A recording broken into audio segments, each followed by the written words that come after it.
Agora nós chegamos a um módulo muito importante, que é o nosso módulo de interpretação, tá? Lembrando que para você chegar numa interpretação interessante, vamos dizer assim, é necessário que você trabalhe o seu corpo e também a sua voz, que são as suas ferramentas de trabalho, juntamente com as suas emoções, que são os seus sentimentos, que vai te dar raiva, que vai te dar alegria, que vai te dar tristeza, tá bom? Então assim, vocês viram, por exemplo, na aula de voz que a gente trabalhou o texto, né? Que a gente pega aquela parte que eu falo de decupar um texto, de botar as máscaras, os sentimentos, fala uma frase com raiva, uma alegria, pois é. Então aquilo é um treinamento. Agora, quando a gente vai falar de interpretação, a interpretação é a junção de todo esse conjunto, tá? Mas nesse módulo aqui vocês vão ver, vocês vão mais a fundo na interpretação, depois de trabalhar o corpo e a voz, tá bom? Lembrando que é tudo muito gradativo, você tem que trabalhar as outras aulas, tá? Estão ouvindo um barulho, som? É porque eu estou gravando aqui hoje e está rolando um ensaio de musical aqui do lado, então assim, é uma correria.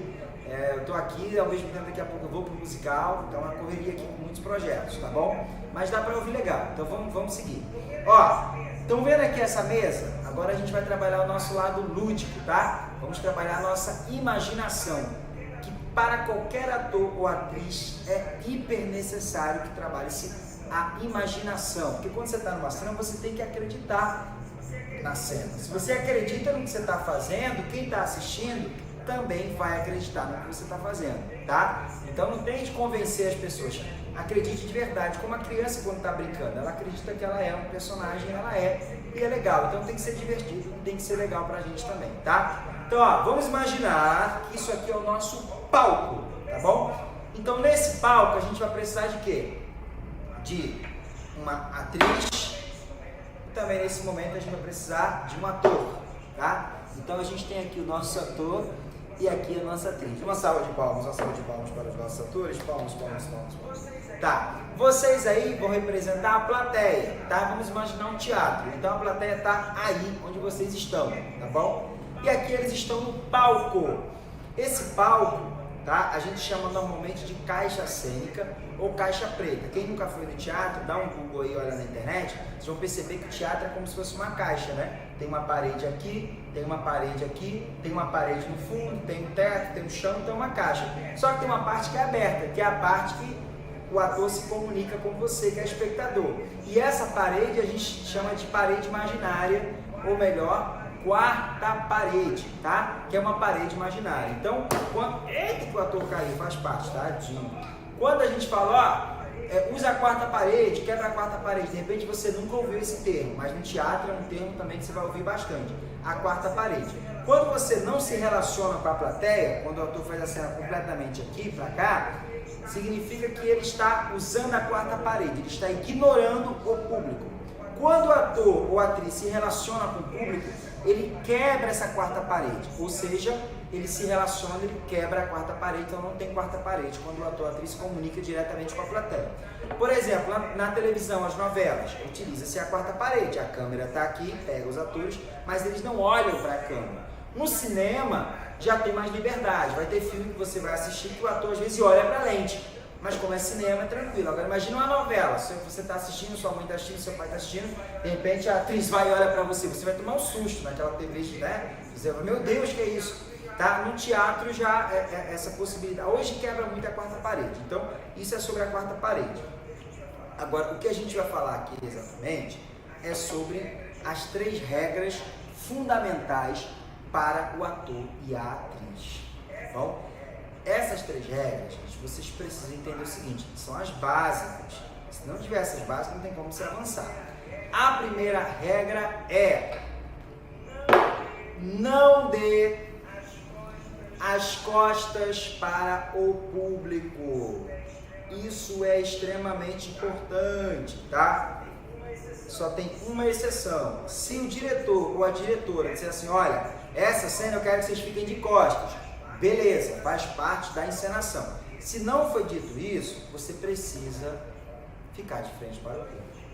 2 motivos. O primeiro, olha que coisa feia. A pessoa pagou para te ver e tu tá te vendo de costas. Então ela não vê as suas expressões, a sua emoção às vezes está no rosto, está no movimento. Você acaba fechando, tá bom? Então tem que tomar esse cuidado. E o segundo motivo, quando você vira a sua voz, ela vem para o fundo. Então a pessoa que está sentada lá atrás, ela não te escuta bem, porque você não está falando para ela. Você está falando para a parede, olha só.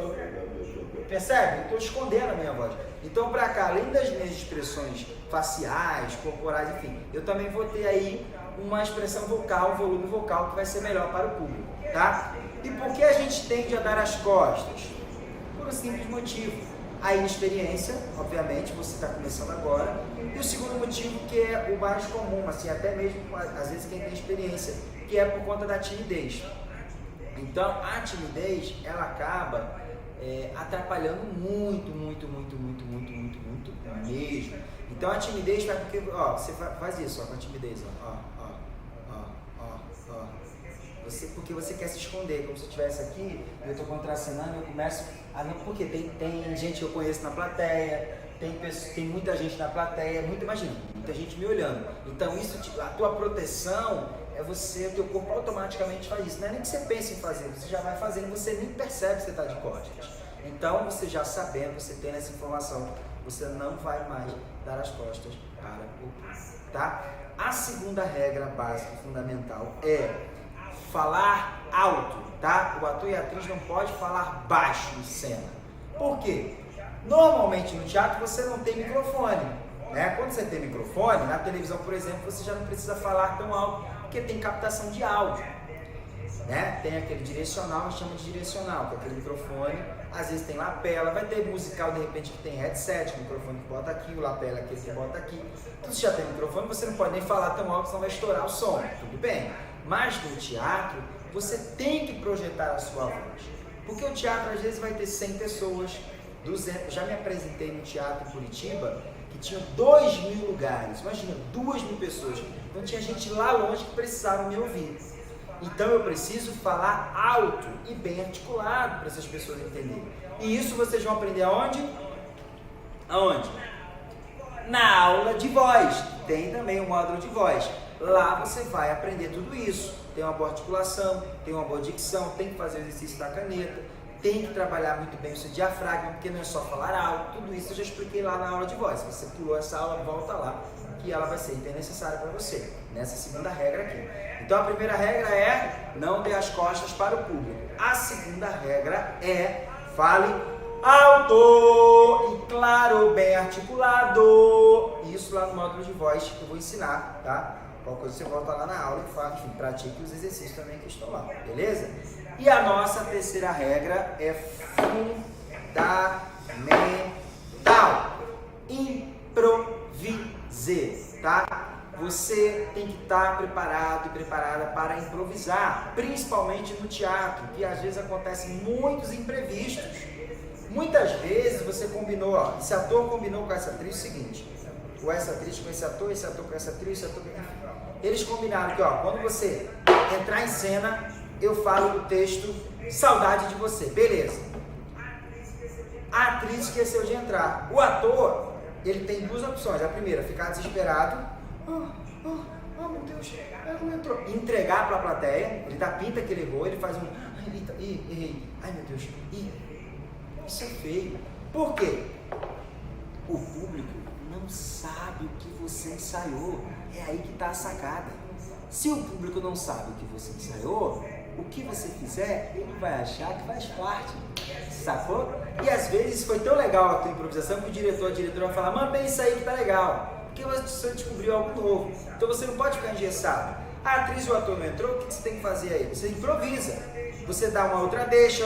Você pode até brincar. Nossa, tá faltando entrar alguma coisa aqui, não sei. Entendeu? Você já deu uma dica, aí a pessoa, caraca, sou eu. E entra, e a plateia até gosta, aplaude. Então você improvisa. Nossa, Hector, mas eu não tenho muita habilidade de improvisar. Temos também aqui aula de improvisação, né? A gente trabalha aqui com vocês o módulo de improvisação, que vocês podem estar trabalhando a improvisação. Então, improvisar é você ter que pensar rápido e agir rápido dentro das circunstâncias da cena. E para isso você faz aqui o treinamento que eu passo de improvisação, que também vai te ajudar. Então, tudo que eu peço aqui, esse curso já trabalha com você, tá? Para essas dicas. Então, vamos relembrar. A primeira regra, não dar as costas para o público. A segunda, falar alto. E a terceira, improvise. Não repita que errou. Beleza? Vamos para a nossa próxima aula. Agora a gente vai aprender como construir uma personagem do zero, tá? Não é simplesmente você chegar e imitar a personagem. Ah, vou fazer um médico, vou botar um jaleco e falar com uma voz assim. Não é só isso. Um ator tem todo um processo. Eu vou revelar para vocês agora que processo é esse, tá? Que é o processo de construção de uma personagem, tá? Não se fala um personagem, se fala a personagem, beleza? Então vamos lá, mas se você também quiser falar o personagem, pode falar. A gente no popular a gente acaba falando mesmo, mas o termo correto é a personagem, não o personagem. Vamos lá, galera. Ó, para que eu preciso, né? O que eu necessito para construir? Você primeiro vai precisar desconstruir. Como assim desconstruir? Desconstruir porque eu não posso simplesmente chegar para fazer esse médico partindo do meu corpo, do meu jeito, dos meus vícios corporais, enfim, dos meus toques.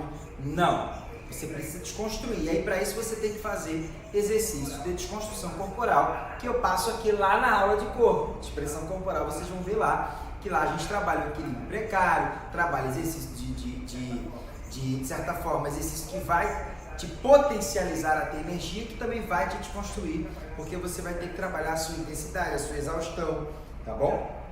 Então, você vai ter essas aulas lá e lá você vai trabalhar essa parte do corpo. Depois que você desconstruir e trabalhar bastante, você vai começar um processo de desconstrução. Como assim um processo de desconstrução? Você vai começar, na verdade, um processo de construção. É porque deu a entender que eu falei desconstrução. Na verdade, eu falei de construção. Entendeu? De construção e não desconstrução. Primeiro você vai ter a desconstrução para ter a construção. Então você vai começar um processo de construção. Pegou? Parecia que eu me enrolei aqui, né? Muito louco isso. Mas enfim, gente. Ó, então depois que passar essa etapa, esse período de construção, depois que você passou pela deixando igual carioquês aqui, construção, aí sim você vai começar a entender que uma personagem, ela necessita de muita pesquisa. Exemplo, vamos supor que eu vou fazer aqui um personagem que tenha uma idade mais avançada, né? Que a gente chama de velho, de idoso, de velhinho, enfim. E aí eu vou precisar primeiro descobrir algumas coisas. Então esse é um método, tá? Que a gente chama de se fosse. É um método de construção de personagem. Se fosse, anota aí. S-E espaço fosse. Se fosse. Como assim se fosse? Você vai fazer aí algumas perguntas para conseguir chegar na personagem. Então, de repente, você já ouviu aquele termo assim, pô, o ator tal para fazer tal filme, Hollywood, ele fez um laboratório, a atriz tal fez um laboratório. O que é esse laboratório? Laboratório nada mais é do que um processo de investigação. Né? O que é o laboratório? É um lugar onde você vai investigar, você vai ter descoberta, você vai ter pesquisa. Então você vai ter um laboratório para chegar em um resultado. E você também vai precisar disso para construir a sua personagem. Seja para fazer uma novela, seja para fazer uma peça de teatro, seja para fazer um filme ou uma série. Tá bom? Então, depois que você desconstruiu, você vai começar a construir, você sempre repetir isso. Porque a gente precisa entender isso. Não adianta você partir de você precisa primeiro desconstruir. Porque senão você vai fazer algo muito forçado, muito você sempre. E a ideia é que não é você sempre, a ideia é que você use o seu corpo e a sua voz, a sua emoção, para dar vida a um personagem.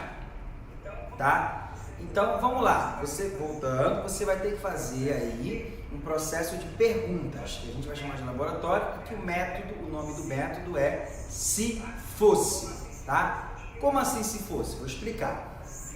Bom, se eu fosse um velhinho de 80 anos, como que eu ficaria em pé? Essa é a primeira pergunta que eu faria. Como que eu vou saber? Eu vou inventar? Não. Eu vou ter que buscar velhinhos de 80 anos, ou 70, 90, e estudá-los, só para responder essa primeira pergunta. que é: se eu fosse um velho, como eu ficaria de pé? Então você vai. Então, já que você vai procurar um velhinho, já aproveita e já faz outras perguntas para não ter que voltar lá toda hora. Então, o que você vai fazer? Se eu fosse um velhinho, como que eu ficaria de pé? Se eu fosse um velhinho, como que eu sentaria? Se eu fosse um velhinho, como que eu andaria? Se eu fosse um velhinho, como que eu usaria uma bengala? Se eu fosse um velhinho, como que eu falaria? Se eu fosse um velhinho, como que eu comeria? Se eu fosse um velhinho, como que eu pularia? Dá para pular? Não dá? Se eu fosse um velhinho, o que eu gostaria de assistir? O que eu gostaria de ler? O que eu gostaria de fazer? Qual seria a minha rotina? Só aí foi mais 10 perguntas. Você pode fazer 20 perguntas, 30 perguntas, perguntas que sejam relevantes para que você descubra coisas da personagem. Lembrando, você ainda está no processo de pesquisa, tá? Não começa ainda a querer imitar, não. Cada coisa no seu tempo. Então você vai até esse velhinho. Pode ser que tenha um velhinho na sua família, pode ser que tenha um velhinho na sua rua, pode ser que tenha um velhinho, sei lá, não tem velhinho nenhum. Hoje nós temos a internet, gente. É muito fácil. Você bate lá no YouTube e você acha. Então você começa a estudar personagens já velhinhos, filmes, ou seja, atores que já fizeram. Pode ser uma referência. Não é que você vai imitar, você pega como referência. Você pode pegar também, ver velhinhos em filas de banco. Então você vai começar a ver, entender, e aí que está a grande sacada. O ator e a atriz precisa ter um olhar de observação muito forte. Nós temos que ser, você tem que ser muito observador.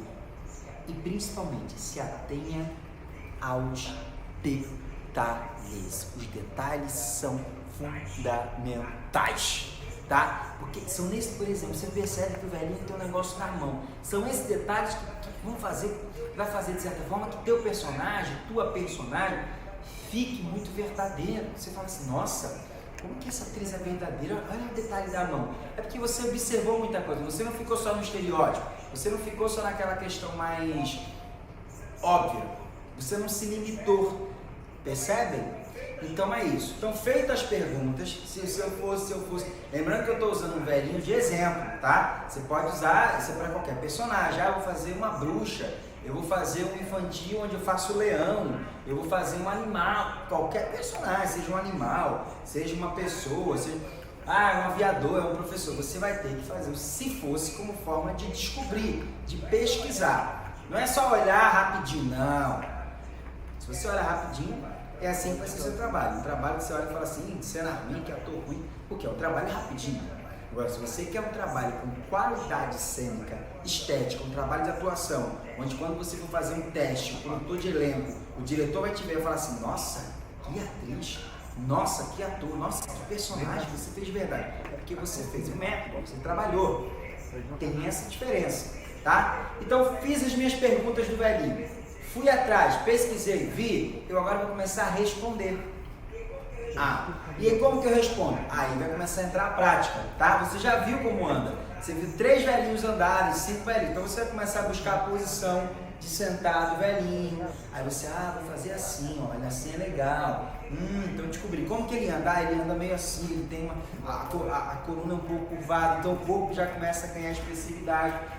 Entendi, a bengala dele. Ele usa de apoio aqui, ele tem um tempo mais lento, ele tem um tempo mais acelerado, ele tem um tempo de piscar diferente que eu vi. E aí como que é a voz? Então você ouviu também várias, como que ele fala, como que ele... É uma voz cansada. Ele tem dificuldade de lembrar, às vezes ele pode ter um Alzheimer, então ele tem dificuldade de enxergar porque pode ter uma catarata. Você descobriu isso tudo nas suas perguntas. Se fosse, como ele olharia? Ele tem uma coisa de piscar, de não ver direito, ele vê um pouco embaçado. A boca dele é um pouco, por conta da dentadura que já não tem mais, então ela fica amolecida. Ele pega a bengala. Ele tem uma coisa, então tudo isso você vai descobrindo essa boca que começa com uma fala e você vai experimentar essa voz. Meu filho é mesmo, ele é um pouco mais lento, é mesmo. Então ele tem esse olhar, então você trabalha esse olhar, então já começa a sair uma expressão aí facial. E ele começa essa bengala, então a perna dele é um pouco curvada, a coluna é um pouco para frente. Então você só descobriu isso porque você perguntou como que ele fica curvado, como que ele pega na bengala, como que ele fala. Ou seja, o método se fosse. Se eu fosse um velhinho, como que eu faria tal coisa? Então você faz essas 30, 40 perguntas, vai atrás da internet presencialmente, vê, anota, grava, percebe, depois você começa a experimentar isso, experienciar isso no seu corpo, tá? E aí quando você, aí depois vai entrar o figurino, vai entrar a caracterização e vai entrar uma coisa muito legal que é a plateia espantada com o teu riquíssimo trabalho de ator e de atriz. Então é assim que se constrói uma personagem, quando você vai investigar, quando você vai atrás. Lembrando que isso requer também um trabalho vocal, corporal, todo um treino que você faz também, que eu já passei nas outras aulas. E principalmente, né, aí você vai ter o texto onde você vai ter ali a emoção, porque esse velhinho não é só ser um velhinho em cena, vai ter que entender em que contexto ele se encaixa. Então na história ele está emocionado, ele está com raiva, e aí também é um trabalho de emoção, de você acreditar na cena de verdade, naquilo que você faz. Então faz de verdade, como se você estivesse brincando de que aquilo é uma realidade para aquela personagem. Então você acredita, ao mesmo tempo você tem um trabalho corporal, vocal, facial, né? Enfim, aí as pessoas vão te aplaudir, nossa, que belo trabalho. E aí não tem outro resultado, são prêmios, são muitos trabalhos, você sempre vai ser chamado para trabalhar, porque às vezes você tem uma oportunidade. Se você fizer um trabalho, você vai ter 10 oportunidades, 20, 30, porque isso vai te diferenciar. No meio de 1000 atores, você vai ter um ator que é você, uma atriz que é você, que tem um trabalho de muita qualidade, tá? E o que eu indico para vocês é esse livro aqui, ó, do Konstantin Stanislavski, tá? Konstantin Stanislavski, A Construção da, como eu falei para vocês, personagem, tá bom? Então isso aqui para você que quer ser ator, atriz, é muito legal. O Stanislavski, na verdade, ele tem vários livros e assim, ele é um mestre do teatro, tem vários outros, mas ele é o fundamental que eu digo. E é fundamental também para quem quer fazer televisão, porque usa muito do método dele, que é um método naturalista, é um método mais natural mesmo, enfim. Então, esse livro ele vai falar, né, todo esse processo, do se fosse, tudo isso. E também da outra aula que a gente vai ter aqui, que também fala aqui no Stanislavski, que é uma aula que a gente vai trabalhar as ações. Então a gente já trabalhou a desconstrução, a preparação do corpo, a preparação da voz, a improvisação, enfim, tudo isso que a gente foi desenvolvendo aqui. Agora a gente vai trabalhar também dentro desse módulo de interpretação, o nosso, lembrando, a interpretação é o conjunto de tudo, tá, gente? A gente vai trabalhar também as nossas ações físicas, que eu vou dar aqui na nossa próxima aula. Vamos nessa, galera!